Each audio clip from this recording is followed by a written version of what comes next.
Hey, it's JSP again. I'm gonna be now. I'm gonna be reacting to Death Battle: Scrooge McDuck versus Shovel Knight. I have no idea who those two are.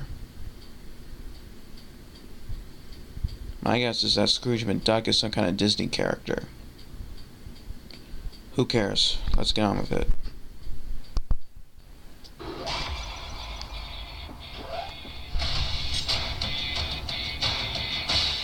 Some people adventure for wealth. For Oh, others, wait, the wealth wrong one. is in the adventure. Wait, what? Either way, you'll be successful if you can bounce off your enemies' heads. Like Scrooge McDuck, the wealthiest waterfowl to ever live. And Shovel Knight, a shining example of the code of chivalry.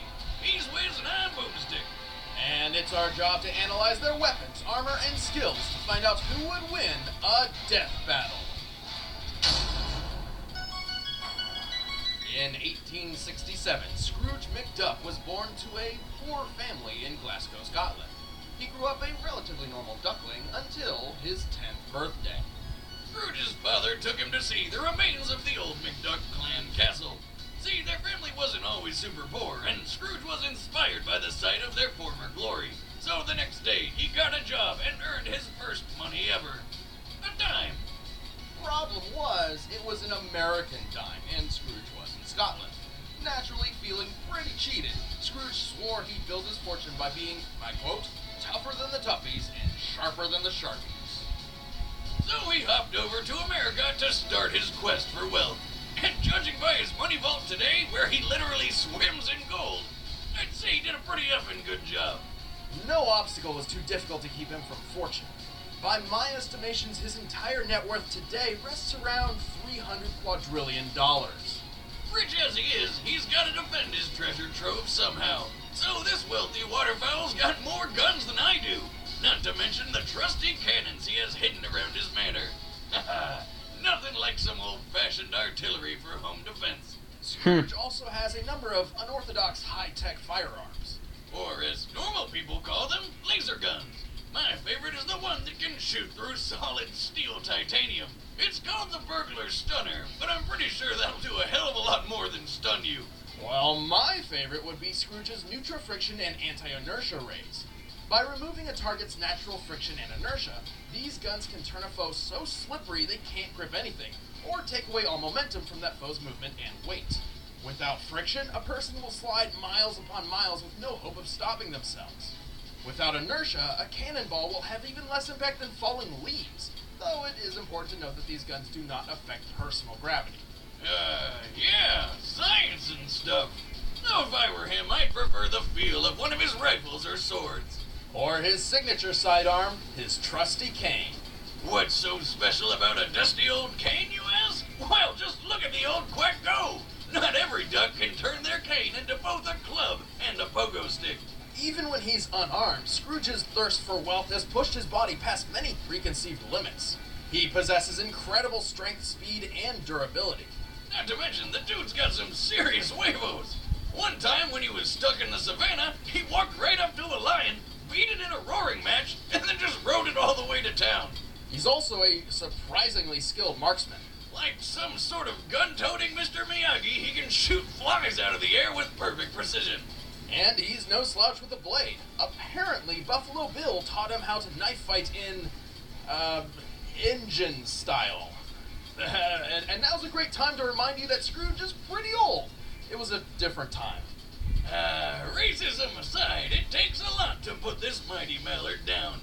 He survived the Titanic sinking, being frozen solid in the Yukon, fighting hordes of wild animals, and taking a cannon shot to the face before being dragged through a minefield. He's even survived a trip to the literal center of the Earth, which, if you've forgotten, is pretty much super lava. That's putting it mildly. The Earth's core is estimated to be well over 9,000 degrees Fahrenheit. More than hot enough to cook your goose. He's outrun a cheetah, which can reach 75 miles per hour. He's stopped a charging water buffalo, which can weigh up to 2,600 pounds. And did you ever hear that legend where George Washington threw a silver dollar across the Potomac River? Well, Scrooge can do that too. And he even caught the coin on the other side. Because Scrooge isn't gonna waste a single single dollar. Seems pretty impressive, but Scrooge has some massively problematic flaws. Least of all is his age. He's 150 years old. That won't do him any favors in a fight. And why can't he fly? I mean, he's a duck with his own private plane, and he has human teeth. And they really should just hire a poultry scientist at Disney. Oh, I'll send my resume. Well, more importantly would be his overpowering greed. He can often lose sight of his goals or explode into an uncontrollable rage if someone threatens his wealth. He is pretty selfish and has a one-track mind. I don't know if the uncontrollable rage part, though, is such a bad thing. Certainly not in some situations. Like the time Soapy Slick tried to rip Scrooge off, steal his property, and humiliate him by chaining him to a steamboat and making fun of his letters from home, including one informing Scrooge of his mother's passing. That's more than enough to piss Scrooge off. So much that he literally tore the entire boat apart with his bare hands. Or wings. Holy damn, that's some real foul strength. Just goes to show that nothing can stand between Scrooge and his wealth. I don't know which was wilder in those days, the wolves or me.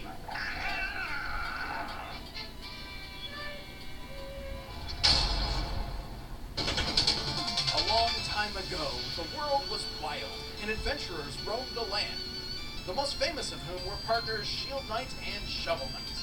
You can tell how good they are by the giant piles of loot behind them.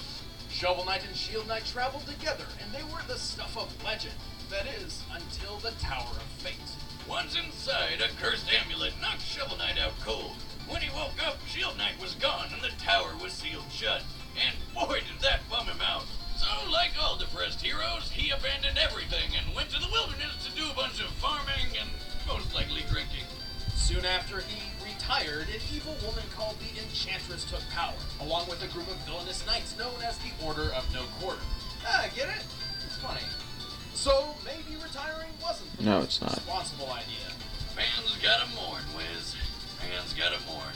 You mean like when you took a week off to mourn after your divorce? Because I'm pretty sure all you did was get drunk and shoot fireworks at my house. Ah, yeah. Man, that was a real good mourn. Well, anyway, Shovel Knight's break didn't last long. After the Enchantress and her knights took hold of the land, the Tower of Fate unsealed. Knowing it was his only chance to find out what happened to Shield Knight, he dug back into action. And with him, he took his mightiest weapon. A shovel. Don't sell it short. It's not just any shovel, it's a shovel blade. And thanks to its surprisingly versatile nature, it can slash through anything from rats to... Holy crap! Did he just kill a dragon with that thing? Yes, he did. That reminds me of the time I made my own weapon out of a yard tool. I miss my rake blade, but everyone got really confused and offended whenever I yelled my catchphrase, "Prepare to get raped!" So I stopped using it.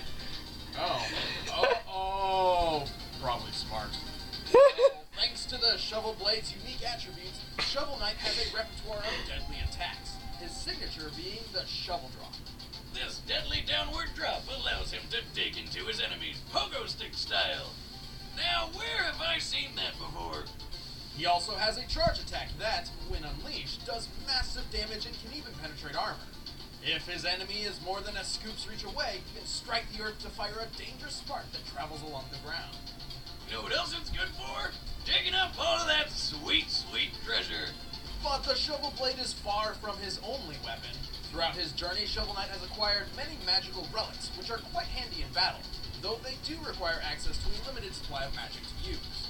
He can set stuff on fire with the flare wand, or punch through compact dirt with the dust knuckle. He can also take the wind out of his enemies with the throwing anchor, or fly a short distance with the propeller dagger.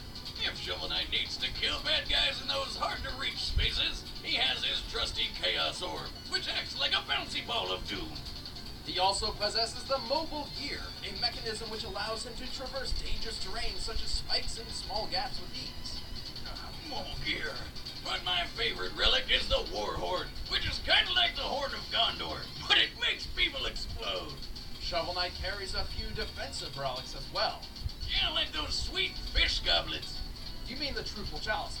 These special liquid receptacles can carry ichors, substances which, when drunk, provide certain benefits to Shovel Knight. Most notably, the Ichor of Renewal, which fully restores his health and magic. And how do you get such a useful liquid? from a bunch of fish that perform an interpretive dance and spit in your cup. It's dinner and a show. Last but not least is the Phase Locket. This relic allows Shovel Knight to pass through his enemies and even grants him temporary invincibility while under its effect. Like all good knights, our shovel-wielding friend protects himself with a suit of shining armor. Actually, he's got a few of them. His most capable all-around set is the Dynamo Mail. Along with providing the kind of defense you need for fighting the forces of evil, it has an added bonus. Hitting just about anything with his shovel drop builds up a powerful charge attack.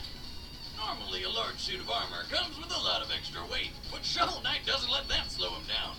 Even in full plate, our delving hero seemingly never tires and is agile enough to dodge everything from cannonballs to fireballs. Actually, the weight is more of a bonus since his attack of choice is bouncing on heads. Where's math then? On it, comparing his height to these doors, Shovel Knight appears to be about 4 feet 6 inches tall. Given his broad physique, he likely weighs approximately 100 pounds at most. In the 14th century, a knight's plate armor for combat typically weighed about 60 pounds. Scaling to Shovel Knight's height, his armor likely weighs 50 pounds. Including the 5-pound shovel, he must drop with a force of over 6,700 joules of kinetic energy. In comparison, Mike Tyson can punch with up to 1,600 joules, and has knocked out 44 people in the ring. And Shovel Knight's striking power is over 4 times stronger than that. Good job! No wonder Shovel Knight was able to take down the entire Order of No Quarter, including a giant steampunk mech and the Enchantress herself. He's also stubborn enough to hold his breath underwater for an impressively indefinite amount of time. And he even held his own against the Battletoads and Kratos, the upcoming god of war. What the hell? Really? That's awesome! Guess you sell enough games, you can get anybody. But even after all that, Shovel Knight doesn't seem the most intelligent warrior.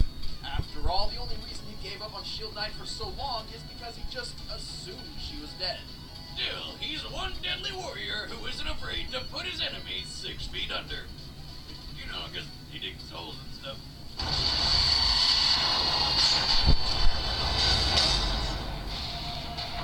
Alright, the combatants are set. Let's end this debate once and for all. But first, I've got some free food for you.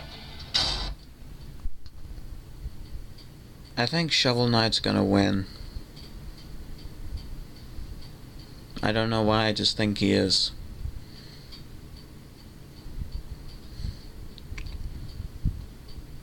Let's get on with it.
Ouch.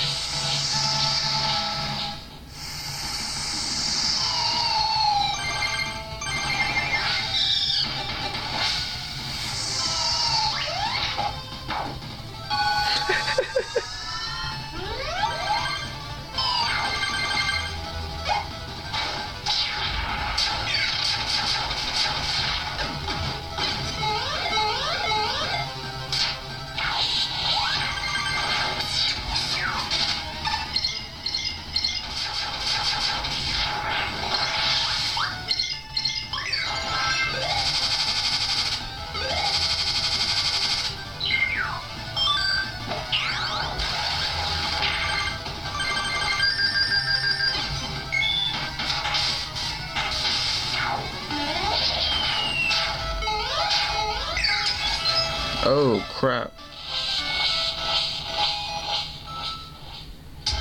KO! Damn, that's cold! With his own weapon! Shovel Knight might have been able to uphold the code of chivalry, but he could not hold up to Scrooge's wealth of experience and superior strength.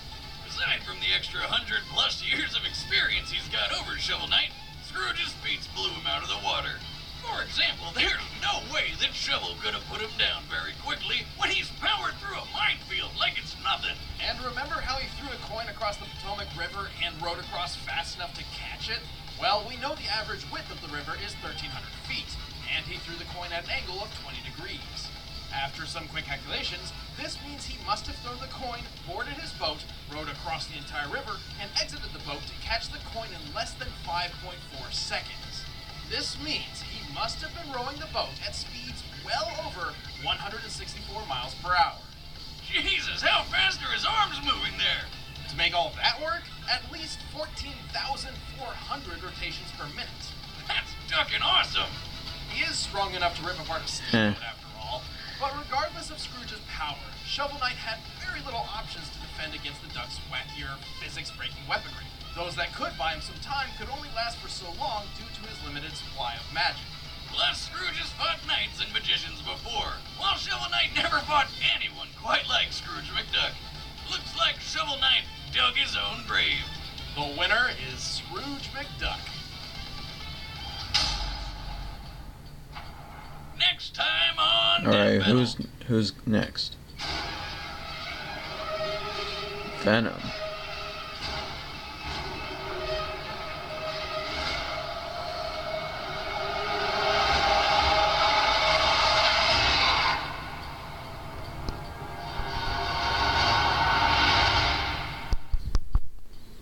Well, looks like I was wrong again.